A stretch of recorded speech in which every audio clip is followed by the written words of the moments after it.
In the village of Bagba, life was peaceful, except on Wednesdays. Every week, without fail, as the sun reached its highest point, a giant, glowing evil eye would appear in the sky, staring down at the villagers with an eerie, unblinking gaze. The farmers would scream, drop their hoes, and run home as fast as their legs could carry them, leaving their crops behind. No one knew where the eye came from, but it loved Wednesdays a little too much. The village chief, a wise but slightly stubborn man named Oga Bello, called a meeting under the big baobab tree. "This eye is ruining our harvest," he declared, slapping his knee. "Who will be brave enough to find out what it really is?" The villagers looked at each other nervously. The only one who raised his hand was Timmy, the laziest man in Bagba, who only volunteered because he thought it would get him out of farming for a day. So, the next Wednesday, Timmy set off toward the desert mountain, armed with nothing but a half-eaten mango and a straw hat. He walked slowly, complaining about the heat, until he reached the foot of the mountain.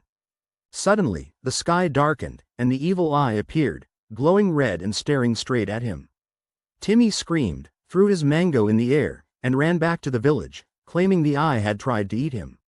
The villagers were disappointed but not surprised. Next, the boldest woman in Bagba, Mama Nkechi, decided to try. She carried a big stick and wore her fiercest frown, determined to scare the eye away.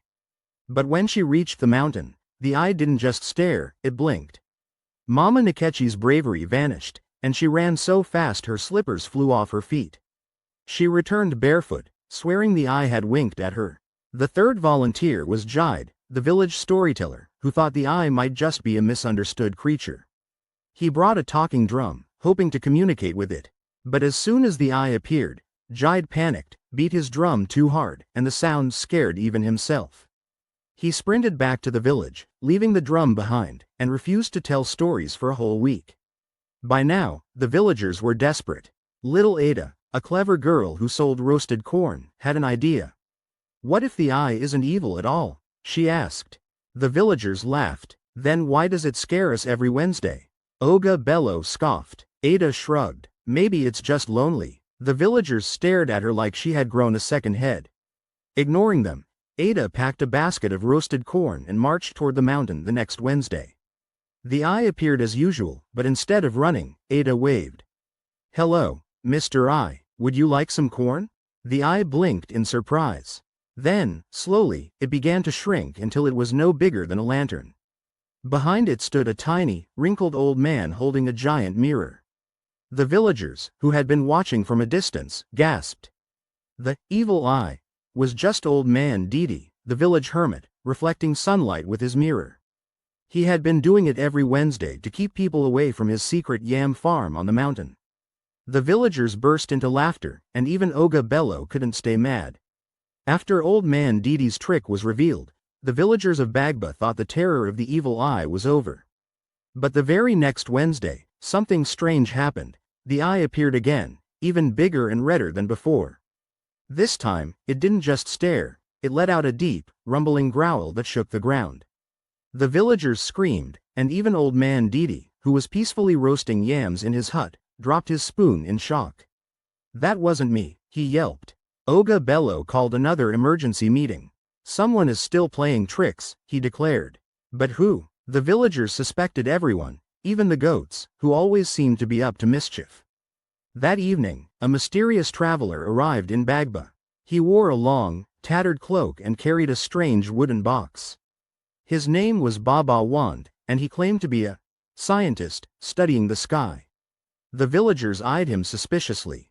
"Why does he have so many wires in his box?" whispered Mama Nkechi. "And why does he keep smiling at the mountain?" Baba Wand set up camp near the desert mountain, humming to himself as he fiddled with his gadgets. The villagers watched from a distance, convinced he was the one behind the evil eye. Little Ada, still curious, decided to spy on Baba Wand. That night, she sneaked out with her friend, Tunda the goat herder, who was only there because Ada promised him 3 extra pieces of puff puff. They tiptoed to Baba Wand's camp and peeked inside his tent. To their shock, they saw a giant metal contraption with flashing lights and a huge glass lens. "It's a machine," Ada gasped. Just then, Baba Wand walked in, holding a bowl of pepper soup. He saw them inside. "Ah, Children, I suppose you found out my secret. Baba Wand explained that he wasn't creating the evil eye, he was trying to stop it. The real evil eye is not a trick, he said. It's a natural phenomenon caused by sunlight reflecting off a hidden crystal cave inside the mountain. But something has been making it stronger and angrier. Ada's eyes widened. So the growling? Yes. Baba Wand nodded. Something, or someone, is controlling it.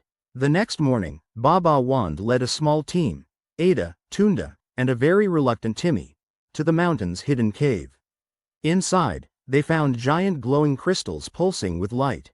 But in the center stood a shadowy figure wearing a mask made of mirrors. It's the masked trickster, Baba Wand whispered. The figure turned and laughed. Fools, I am the one who has been using the crystals to scare you all away. He pulled off his mask, revealing Chief Lakan, the greedy chief from the neighboring village. Chief Lakan confessed that he wanted Bagba's fertile land for himself. If I scared you all away with the evil eye, I could take your farms, he cackled. But Ada wasn't scared. She grabbed a crystal and held it up. If sunlight makes the eye stronger, then. She threw the crystal at Chief Lakan's feet. The bright reflection blinded him, and he stumbled into a pile of sand. Baba Wand quickly adjusted his machine, using it to absorb the crystal's energy. The evil eye flickered, shrank, and finally disappeared. Chief Lakan, now covered in sand and shame, was tied up with palm fronds and sent back to his village with a stern warning. With the evil eye gone, the villagers decided to celebrate every Wednesday with a big feast. Old Man Didi roasted his yams, Mama Nkechi danced until her slippers flew off again, and even Timmy helped, by napping under a tree. As for Ada, she became the village's youngest hero. And Baba Wand? He stayed in Bagba, inventing silly gadgets that sometimes exploded, but in a fun way. The villagers realized that fear often makes things seem scarier than they are. And from that day on, whenever something strange happened in Bagba, they didn't run. They laughed, investigated, and ate roasted corn while figuring it out.